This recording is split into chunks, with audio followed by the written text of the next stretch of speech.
We started last week with a new series looking through the Psalms.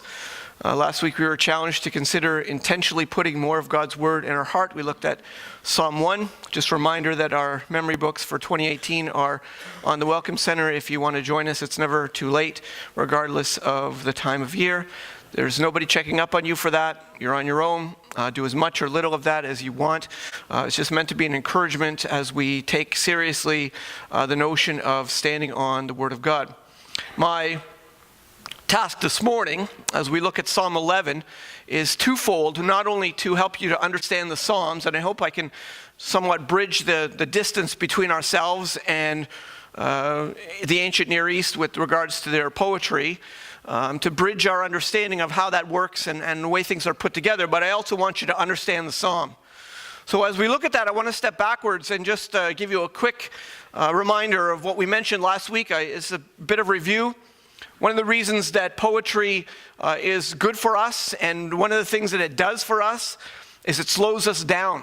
It makes us really chew on what we're reading. And that's one of the reasons that the Psalms, sometimes we find them challenging to read. There's some repetition. We're not always sure what's going on with the words and the language and the background behind it. There's a reason for that. The whole notion of poetry is to make us really chew on this. And that is the word to meditate, which we found in Psalm 1. Also, I reminded you last week, I'm sure many of you knew this, but the book of Psalms is divided itself into 5 books. These are not a haphazard, random smattering of Psalms. This was not just, let's put them all in a barrel and pull them out, and this is the order they're going to end up being in. There's actually some order to them. I mentioned that last week, and this morning I want to borrow an outline that is not my own because I'm not smart enough to come up with titles for these books. But there's a historian that I respect who has studied the book of Psalms in its entirety and has drafted out some good titles that help you to understand or help us to see. And again, part of my project is just to help you to see how this book works. One of the things that we can do is notice that these Psalms within the first book, Psalm 1 to 41, actually follow into a category that we might entitle that book, Confidence in God's Care. I need God's help in my distress.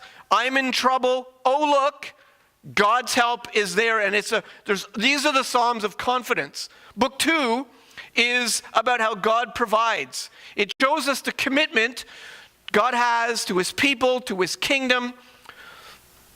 Book 3 is the book that often we think of when we think of Psalms. These are the heart cries of distress. These are the cries of despair over looking at the world around us or our own circumstance and asking the questions, where is God? You are a God who's promised to be there. You are a God who's promised to deliver. Why aren't you there? These are the questions in Book 3, Psalm 73 to 89. Book 4 is God's response to Book 3. God does keep his promises. And so we could title Book 4, Comfort in God's Faithfulness. And Book 5, which ultimately ends with 5 Psalms of praise, is really a review of Israel's history. It goes back, it almost takes all 4 books and kind of rehashes the ideas of them, and shows us that God is in control over all things, that as he uses Israel's history and reviews it through a variety of Psalms, that his purposes are being fulfilled, and the book actually has some measure of organization. I just point that out to you because that is not obvious to the eye as you read the book, and certainly as you read the Psalms. All of this, what I've said this morning, comes free of charge because we really do want to get into this Psalm. I want you to understand this Psalm, which is in the first book, which is God's book of people crying in distress and looking for God. So as we look at this Psalm together and begin to pull this apart, maybe we'll begin to understand all the more something of the genre of poetry, but also this book itself, or this Psalm itself. Let's begin at the beginning, which I understand is a good place to start. Psalm 11, verse 1. The first phrase is a key phrase. In the Lord, I take refuge. In the Lord, I take refuge. Sounds like a simple statement, but this is David's declaration at the beginning of the psalm. And as the psalm begins to unfold, you begin to see that this declaration is where his heart wants to rest. The temptation that he has, as we'll see in this psalm, is to reconsider that position. But let's just begin by understanding that this is his claim. In the Lord I take refuge. I just want to point out to you a simple observation that might pass your eye, and that is simply that the word Lord is capital L, capital O, capital R, capital D. Whenever we see that in our English translation, this is the English attempt, the English translation at what we would call the Tetragrammaton, the four-letter name that God gave to himself when he spoke to Moses at the burning bush. This is the name that God revealed himself with to Moses. Moses asked, "And who shall I say sent me?" And God responded and said, "I am that I am."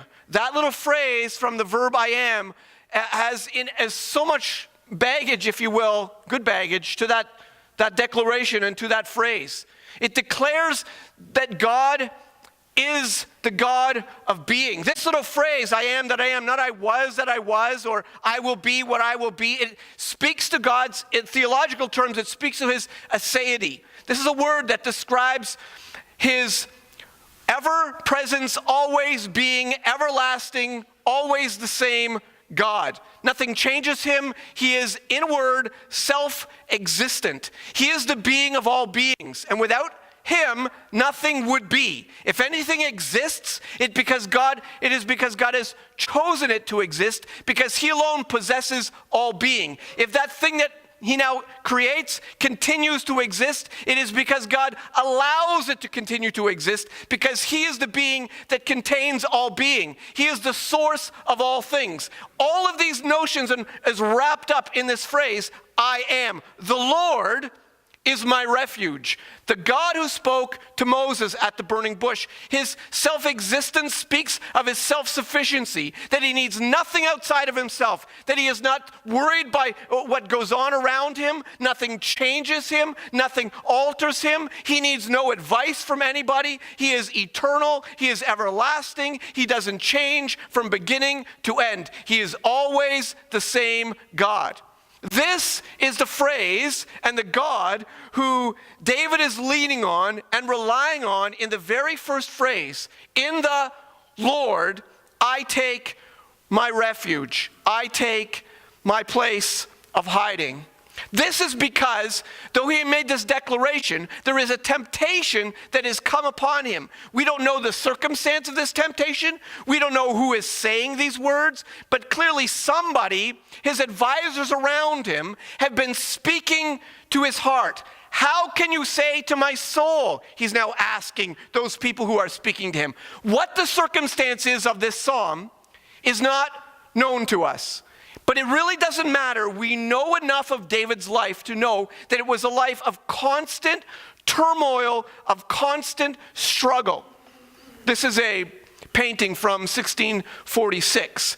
It is entitled Saul Attacking David. If you're not sure which one is which, think of the title, Saul Attacking David.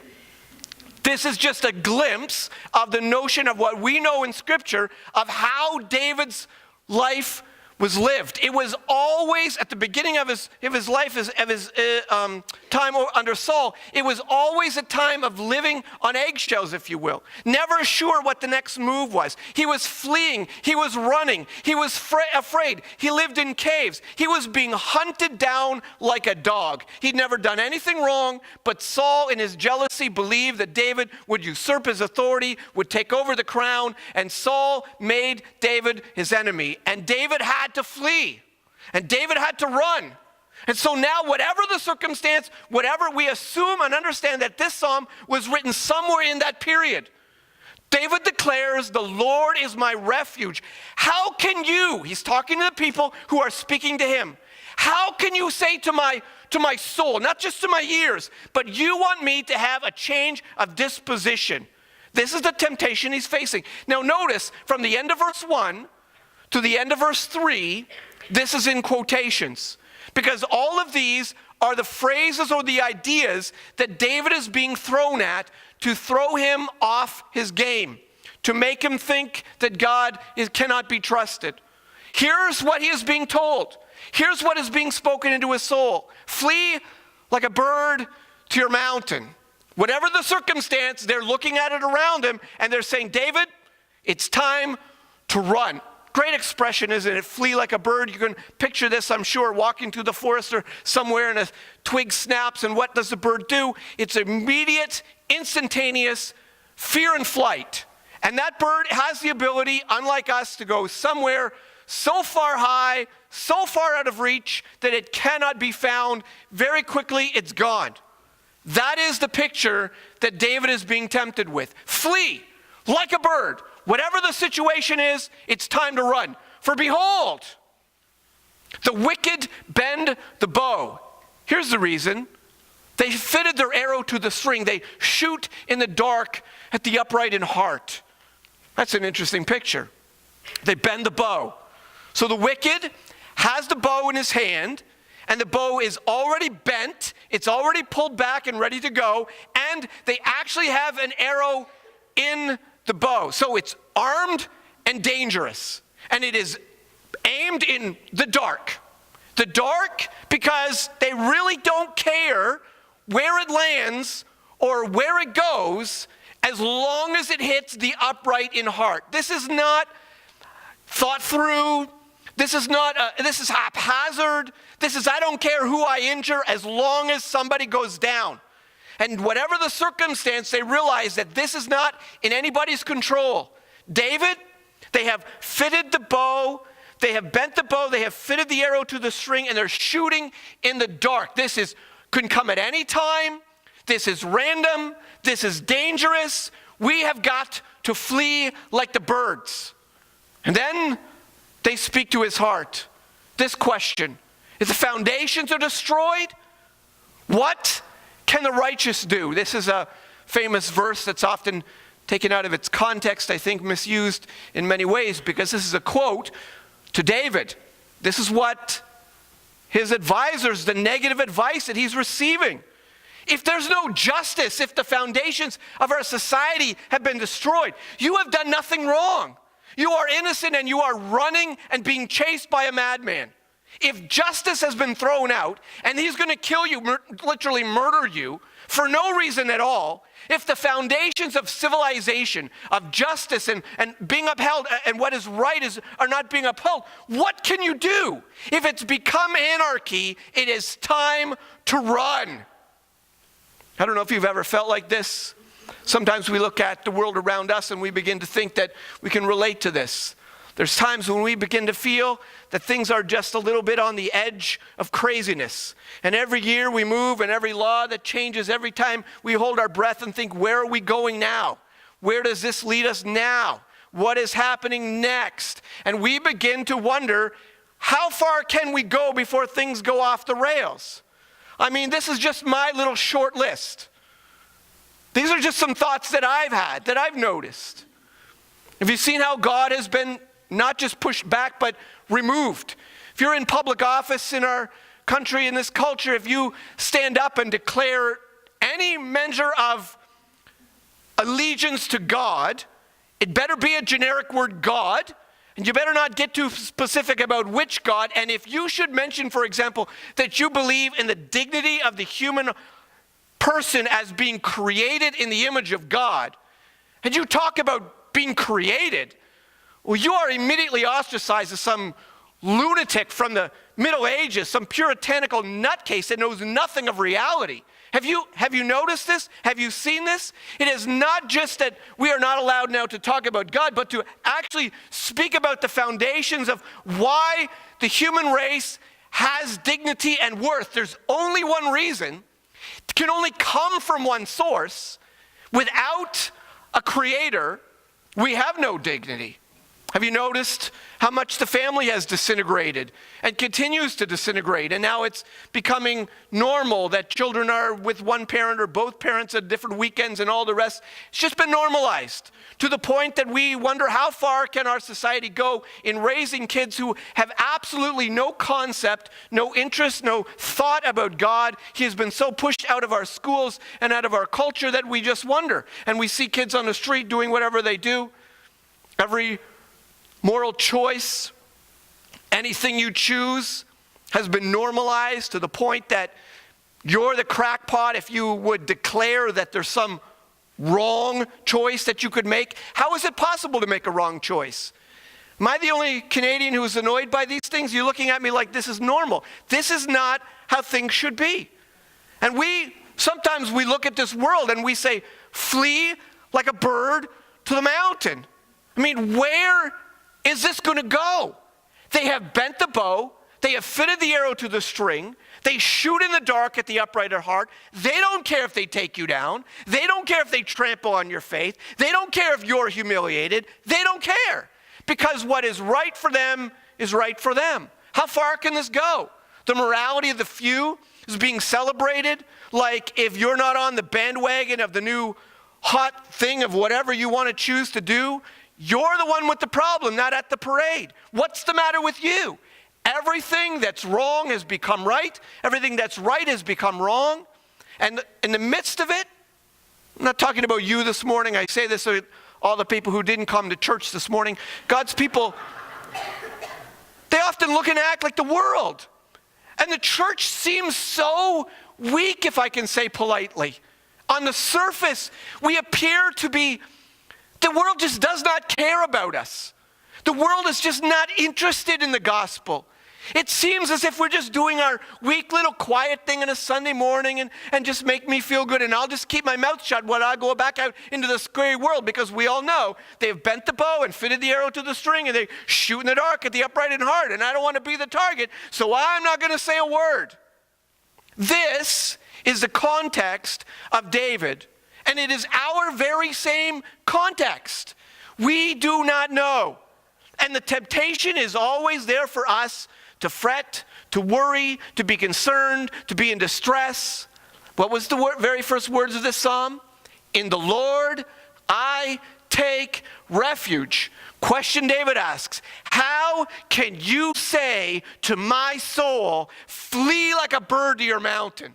Why are you talking like this? In the Lord I take refuge. And then we come to the apex of the psalm, verse 4. The Lord is in his holy temple. The Lord's throne is in heaven. This is, as I mentioned last week, a common usage within poetry. Grab our attention, a parallelism. The first line is the same as the second line, said with some artistic variation. The Lord is in his holy temple. The Lord's throne is in heaven. This is the same thing said two different ways. And what is his point? He is punching home his point. The world looks like it is in chaos, but God is still on the throne. I just want to interrupt myself here and as I try to introduce you to how Psalms work and give you some measure of understanding about Hebrew poetry. Let me just pull my whiteboard back out again, if I will, and just draw something for you here. If you were to draw a line that emphasized the flow of an English poem, your line would probably be a straight line.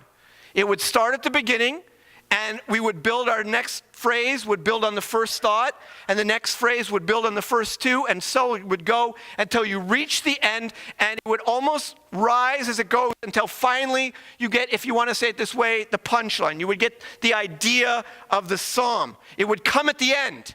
So we often come to poetry and we expect the same thing.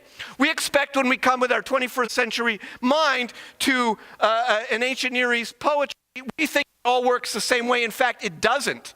If you were to draw a line on Hebrew poetry, oftentimes the line would be more like a pyramid or a triangle without a bottom.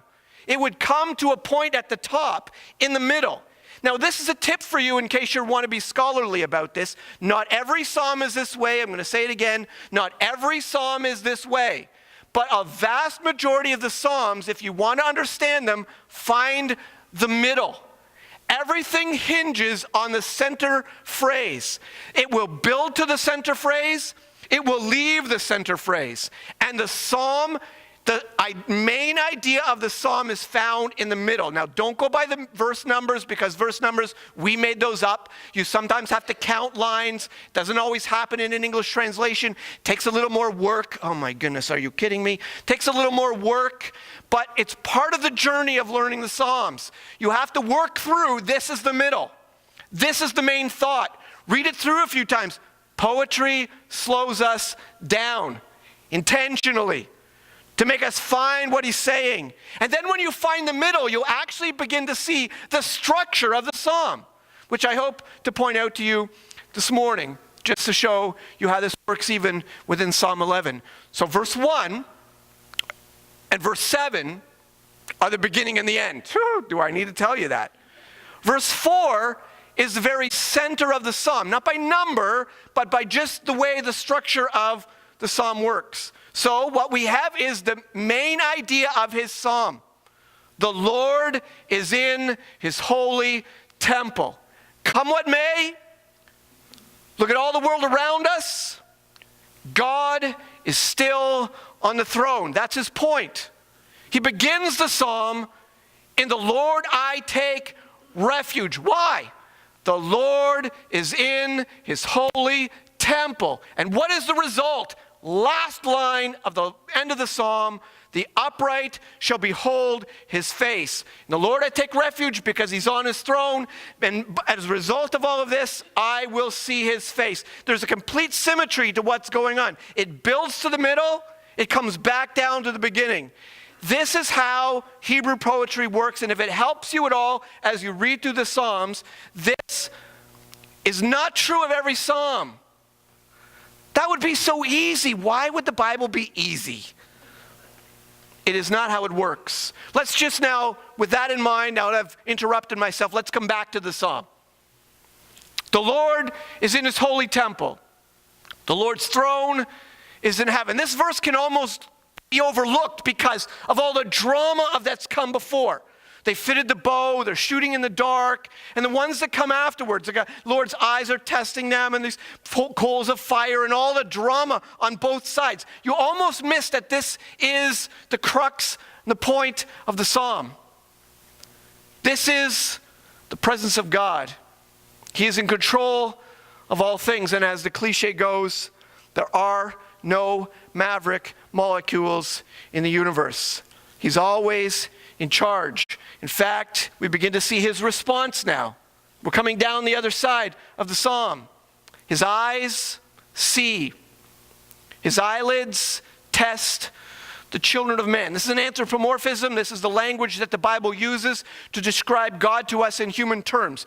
God is spirit. He does not have eyes. He does not have eyelids. But we borrow human language to and lay those attributes at God so that we understand something of how it would be if God was human. It bridges the gap between us and an incomprehensible God. So this is human language. Don't be confused by human language as it's attributed to God. It's because we need that language to help us understand the incomprehensibility of a God who can't be explained except we use something that we know. His eyes sees.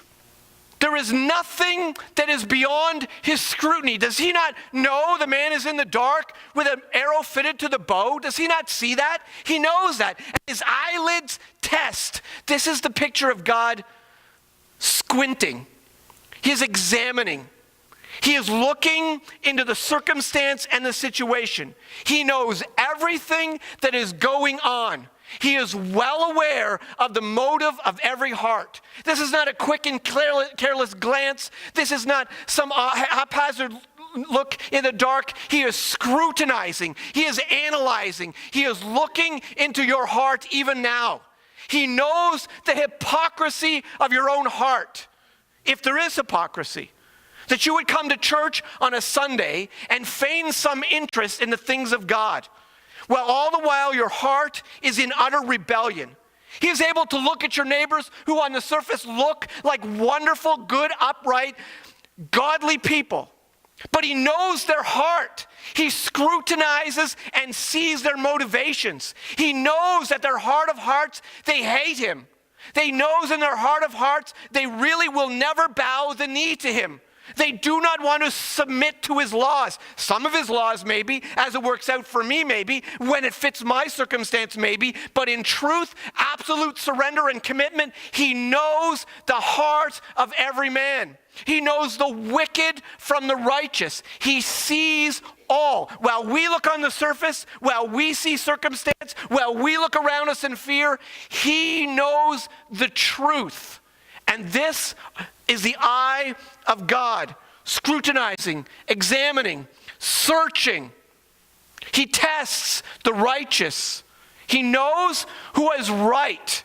He then, as he scrutinizes, he puts the screws to your life. The text actually gives you the notion that God actually does something to see if your faith is real.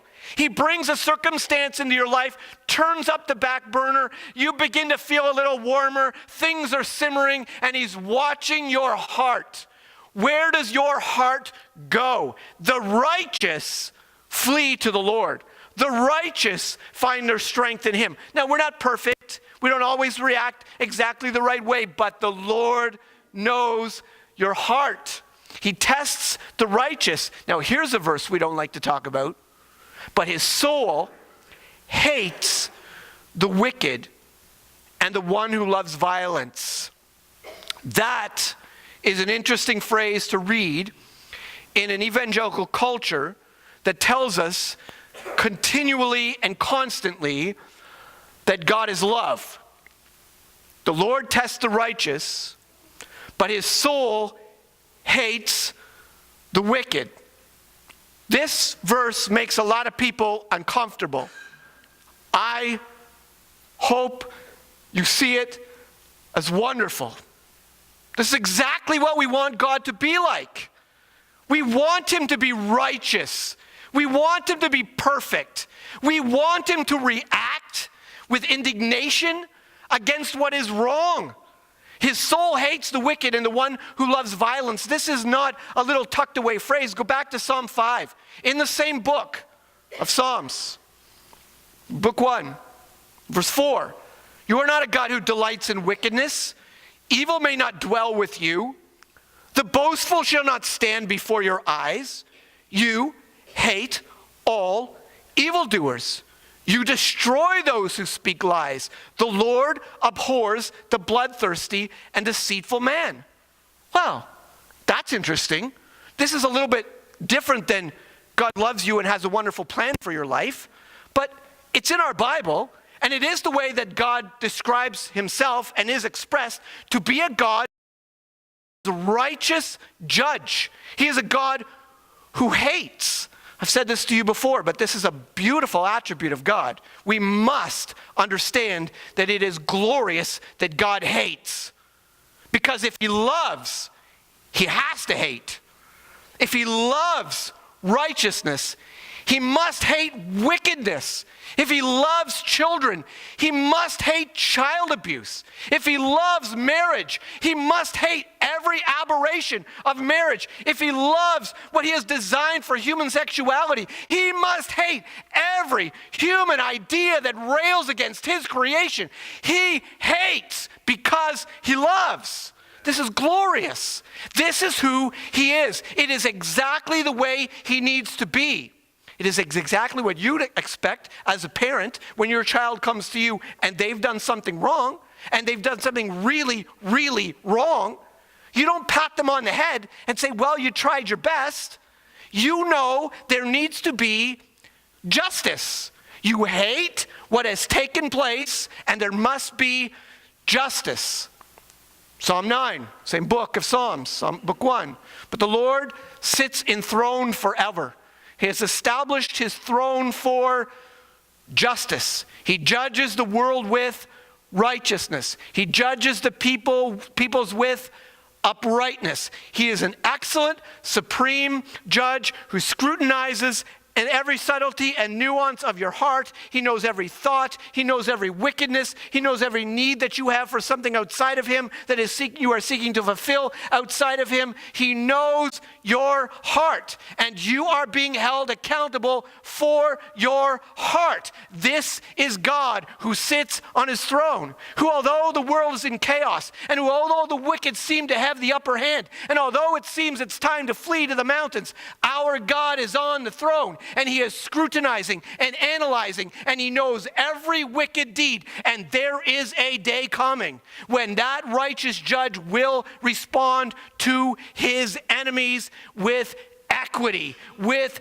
excellence, with supreme, ultimate justice, because he is a God of justice. And in his love, he has provided every means for his enemies to come and be reconciled to him. In his love, he has done everything necessary that they can make things right. And if their hearts continue to walk in their own wickedness, let him rain coals on the wicked. Fire and sulfur and scorching wind shall be the portion of their cup. Wow. This is a fierce God. This is a righteous God. This is a God who we don't like to think about. Oftentimes we want to downplay this notion, but why would you circumvent what the Bible tells you about God? Do you want to believe in your own ideas about God, or do you want to know the God of Scripture? The God who is righteous and just to respond to his enemies. Now, I'm not trying to frighten anybody. I'm just telling you what God is like. Let me go back now and interrupt myself again and bring this whiteboard back and show you what's going on. We have the framework of Hebrew poetry with the center thought being in the middle. On either side of this pyramid, if you will, this triangle, you'll find verses 2 and 3 and verses 5 and 6. And they talk on opposite sides about the same thing. On the one hand, you have that human beings are railing against God by attacking his people. They fitted the arrow to the string. They shoot in the dark at the upright in heart. They are seeking to respond to God. And on the other side, we find in the psalm that God is responding to them. Let him rain coals on the wicked. You want to respond to God this way? This is how he responds to you this way. The psalm is completely symmetrical. And what is interesting is the contrast between the two. That on the one hand, you see the wicked who have, as the psalmist has written this for the sake of illustration and poetic nuance, he has one bow and one arrow. And it's almost, you can almost picture it as compared to the other side where there is Almighty God who sees all and knows all, who will rain coals of fire and brimstone on the wicked, and their little bow suddenly seems pretty puny to fire in the dark at the upright in heart. And this is their response to God and God's response to them. The psalm itself is written entirely in a fashion of symmetry. It's Hebrew poetry. Alas, I interrupted myself, and what is my point? We have this notion of God somehow having to put up with the wicked, but he will not. Just remind you something of our God. When he came the first time, he rode into Jerusalem, meek and mild on a donkey. When he comes the second time, he will come as a ruler, and he will burst through the heavens on a white steed. When he came the first time, he came to his own people, and his own people did not receive him. They did not know who he was. When he comes the second time, every knee will bow and every tongue will confess that Jesus Christ is Lord, to the glory of God the Father. When he came the first time, he wore a crown of thorns. When he comes the second time, he will be crowned with many crowns because he is the king of all the universe. When he came the first time, he shed his own blood. When he comes the second time, he will shed the blood of his enemies and all those who stand opposed to him and his truth. When he came the first time, he came to seek and to save the lost. When he comes the second time, he is going to come to judge his enemies. When he came the first time, he suffered injustice at the hands of sinful men. When he comes the second time, he will distribute perfect justice to the hands of all those sinful men from the hands of an righteous and upright God. When he came the first time, he came offering forgiveness of sins to anybody who would declare their allegiance to him. When he comes the second time, it will be too late. It will be the time of judgment. There are days when God's people have the short end of the stick. There are days when it seems that we are being overwhelmed. There are days when it seems that it is very dark. There are days when it seems that there is no hope. There are days when it seems that God is passive when we want him to be active. There are days that it seems that the church is weak and the world has the upper hand. There are days when it seems that we can do nothing to rail against the darkness and to stand up with truth. There are days when it seems that they will not listen, they don't care, they are not interested, they have bent every righteous thing into a crooked thing. They are days when it seems that we are beat. But God is still on his throne. And that is Psalm 11.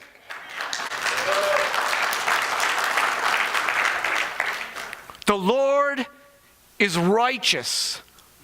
He loves righteous deeds.